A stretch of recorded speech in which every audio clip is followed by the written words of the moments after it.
So what's going on, guys? Welcome back to the channel. My name is Robert, if this is your first time tuning in. So today we're doing another unconventional side hustle, another way to make some extra cash, extra money using firewood. This can go for mesquite wood, pecan, oak, sometimes even cedar, again depending where you are, your location, the demand for your location, and the availability of buyers in your location. So what I'm going to be doing today is basically going to be doing a voiceover as I'm working. So I am cutting some wood today. I'm doing this for our Airbnbs. We have a camping ground, Airbnb, glamping site, whatever you want to call it. I'll leave a link down below in the description for anyone who wants to check it out, stay there, book a room with us, etc. But basically this is all firewood. For some is going to be for barbecue pits. The better quality wood is going to be for people to cook over a fire with. The lower quality wood is going to be put aside for people to burn at the fire pits for roasting marshmallows, or for just as winter starts to come around, to kind of keep warm and have a little nice fire lit outside. So that's what we're going to be doing. I'm going to be working. Again, all this wood wasn't going to be sold. It's not going to be included in the side hustle that we're going to be talking about today. This is just some firewood for my business. Again, two different types of firewood we're going to be cutting today. So basically what we're going to be doing is, or what we are going to be talking about is, basically does involve cutting wood. So what you're going to be doing is you're going to be cutting wood, and you're going to be taking it off to these sites that purchase firewood or timber in general in large bulk quantities, and they usually pay you by the cubic yard. So we took some last week. Now this is going to be a side hustle for somebody who really needs some cash, because they don't pay that well, as much as you would expect it. Now they do pay more if you have a type of timber or wood that is in not such high quantities where you are in, relative to your location. So like for me, I'm in South Texas. South Texas has a bunch of mesquites. There are a ton of mesquites, all different sizes. So, you know, there's not a huge, I guess, demand for mesquite here locally, because everybody has access to it, since everyone who owns a property probably has mesquite trees growing on there. So they don't pay as much.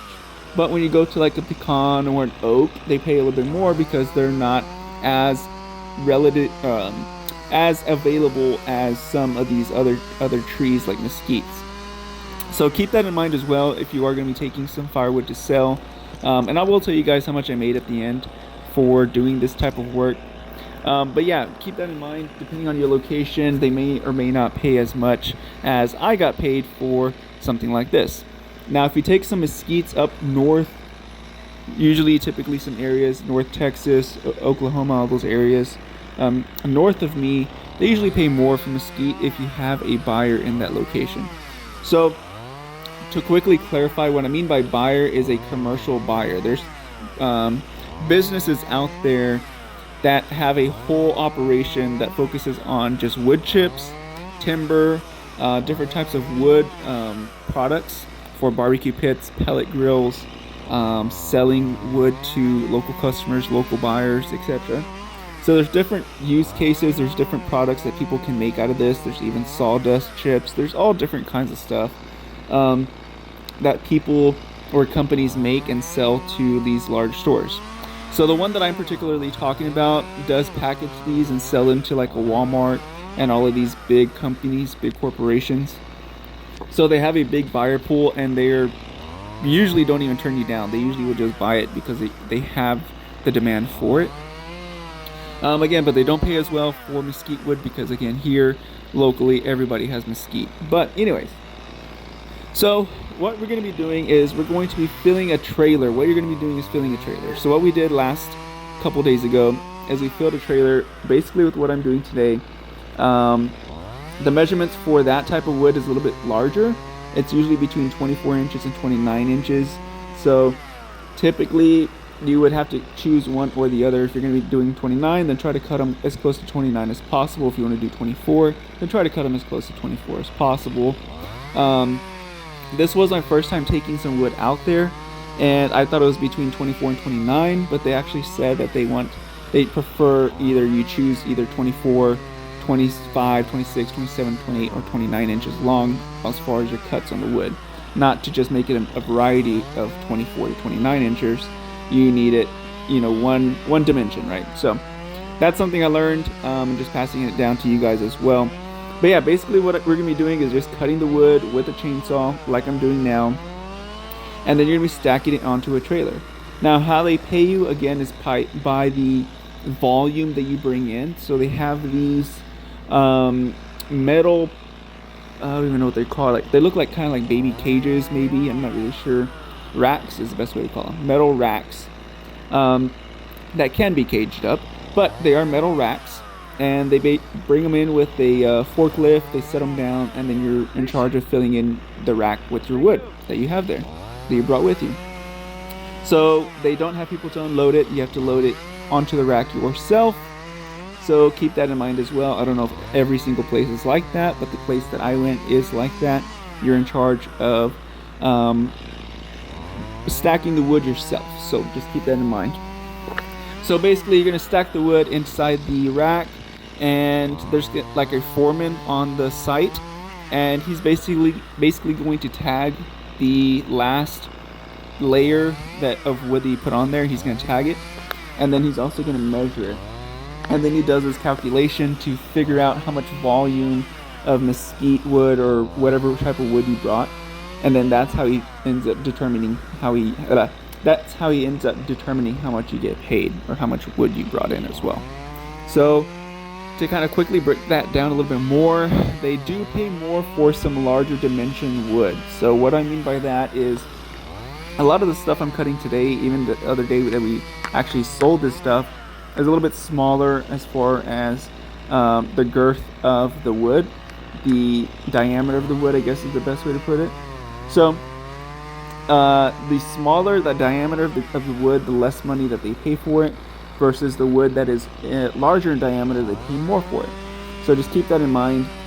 They still pay you by the cord as well though, so just keep that in mind as well. Now some quick tips. Definitely have a good chainsaw and a good a sharp chain that doesn't dull out very quickly. It's going to make everything so much smoother, so much faster. As you can tell, my chain is already starting to dull out. We've cut, I want to say, 3 to maybe 4 cords of wood already with that exact same chain, and just kind of sharpening it just kind of sharpening it up as we go. I'll leave some links down below for some other chains that I do use as well. I like the steel chains, but they are a little bit more pricey, but I do like them.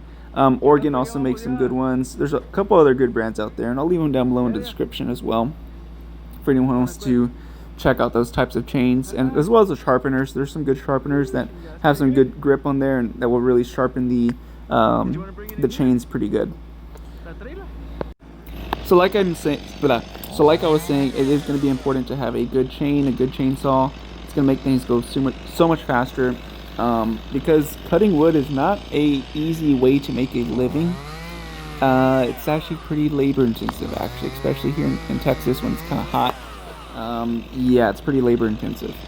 So now let's go ahead and start talking about the money. How much money are you actually making from this stuff? So again, like I kind of said earlier in the start of the video, this is for somebody who obviously has land, has access to land, or has access to trees that people are willing to buy.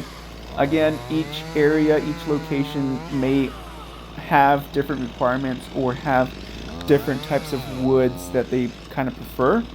So like me, they do have some buyers for pecan, but they mainly have buyers for mesquite. So for me, it's better to actually go out there and get mesquite. Obviously they don't pay as much, but pecan is just really hard to come by around here, but they do have buyers for it and do pay more for it, but finding them are kind of hard. So there is that. But yes, if you are going to be planning on doing this, don't expect to make a buttload of money unless you are in really good shape and can work every single day doing this. Other than that, I wouldn't really plan on making a full-time career off of this, because it is very labor intensive. You could do that if you really wanted to. If you're in a situation where you really need cash, you probably could make a living doing this. But for most people, the average person typically watching my videos have a full-time job. They're just looking for extra ways to make money. So this is a good extra way to make some extra cash, given you're willing to put in the amount of labor that it takes to even collect these pieces of wood. So again, I took a 18-foot trailer by 7 foot wide and by 18 inches high, stacked all the way through, 18 inches high, 7 feet wide, 18 feet long. And for the entire trailer, and the diameter of the wood was about, I would say, between 6 to maybe 10 inches in diameter, girth, however you want to say it or measure it. And the lengths were between 24 and 29 inches long. It came out to just under 2 cords of wood, and for that dimensions of trailer, we ended up getting $318 and some change. We can round it up to $319. So $319 for an 18-foot trailer full of mesquite wood. So I personally don't think that was worth it, in my opinion. And again, this was my first time doing it, and this was actually wood that I had already taken out with a bulldozer, and just kind of pushed to the side. It was kind of an eyesore, and I was like, I'm just gonna get rid of this. I was either gonna burn it or I was gonna just sell it. So I was like, well, let me at least try to sell it, see how much money I can get for this instead of just burning it, right? Because I'm just burning cash. That's what I thought. But after doing this, I'm like, it probably was just better just to burn it. It's not really worth it for $300 in my opinion. Because you have to take into consideration the cost of your fuel, the wear and tear on your chainsaw, the cost of a chain, etc. Chains that I use are at least $30. Fuel, I don't know, it's probably maybe $4 or $5 in fuel, maybe, I don't know. It wasn't a whole lot. But still, it just wasn't worth it for the amount of time, labor, and work that it took for $300. I don't really think it was worth it. So, but if I was in a pinch, would it be worth it? Would I be saying something different? Probably so. If I needed cash, I needed, just to put food on the table for the day, then I would probably say it was worth it. It got me out of a pinch, got me out of a crunch. $300 minus your expenses, then yeah, it's probably worth it. But for me, honestly, it wasn't. I did have to drive about 20 something miles or so, about, I say 30 minutes. I did have to drive about 30 minutes in traffic to get to the location to sell it. So I have to factor in my time, stacking the wood, It was a course of over about at least 2 days. So it wasn't just one day worth of work. One day we were just cutting all the wood, getting it all kind of situated, digging it out of the pile since it was in a dozer, or it was pushed with a dozer. And then another day was selling it, stacking it in the trailer and selling it. So, 2 days worth of work, $150 a day. Not really. There's some better ways to make that $150. Now, I say it's not worth it because there are a lot of easier ways to make this kind of money. But if you're a person that prefers to do manual labor, then yeah, it might be worth it for you if that's something you want to do. For me, I like to do the exercise. I don't know if I would actually go and sell it. I'd probably just keep it for myself next time, which is why I made this video, because I was like, I'm not going to be cutting down all these dead trees and then going and selling them. I'm actually keeping all this stuff that I'm literally talking and doing in this video. I'm keeping it for myself, for Airbnbs. I think it brings in more value for my business to keep it than to go and sell it and get $300 for it.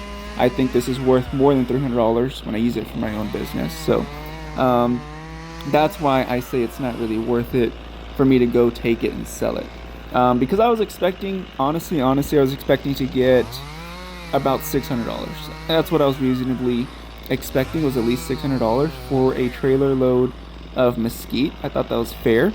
But obviously $318 is, a far cry from $600. So $600, and for 2 days of work, I would say it's decent. It's might be considered worth it for most people.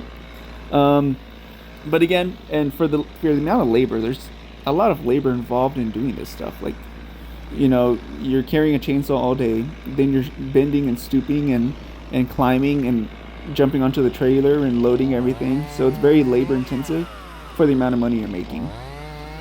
But yeah, I think that's pretty much it, guys. Again, there's different ways to find this mesquite.